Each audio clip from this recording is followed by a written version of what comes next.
வணக்கம். இங்கே ராஜகுபேர சித்தர் கோயில் நல்லா சிறப்பாக அமைஞ்சிருக்கு. பெரிய காஞ்சிபுரம் சன்னதி தெருவில் ஒரு சித்தரையா இருக்காருன்னு சொல்லி கேள்விப்பட்டோம். அவரை பார்க்கலான்னு அங்கே தரிசிக்க போயிருந்தோம். அப்போ அங்கே ஒருத்தர் சொன்னார், இந்த மாதிரி ராஜகுபேர சித்தர் இருக்காரு, நிறைய வழிபாடுகள் இருக்குது, நிறைய நன்மைகள் நடக்குது, குழந்தை வரம் கிடைக்குது, தொழில் விருத்தி அடையுது, நிறைய பேருக்கு திருமணம் தடைப்பட்டவருக்கு திருமணம் நடக்குதுன்னு நிறைய செய்திகள் கேள்விப்பட்டோம்.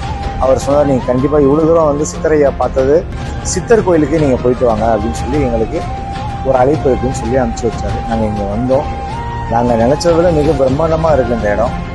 18 சித்தர்கள் ஒரு தூணில் அமைஞ்சு ஒரு கோயில் அமைஞ்சிருக்குன்னா அது இந்தியாவிலேயே இங்கே தான் இருக்குது. அகத்தியருக்கு பூஜை நடக்கிறது இங்கே தான் நான் முதல்ல பார்க்குறேன். அகத்தியர் மலைகளுக்கு அப்புறம் இந்த இடம் தான் இங்கே சிறப்பாக நடக்குது. அகத்தியரை தொட்டு நம்ம பூஜை பண்ணலாம். நிறைய நன்மைகள் நடக்குது. மக்களுக்கு நிறைய பேர் இங்கே வருகை தராங்க. எங்களுக்கு இன்னைக்கு இந்த வாய்ப்பு கிடைச்சதுனால ரொம்ப சந்தோஷம் அடைகிறோம்.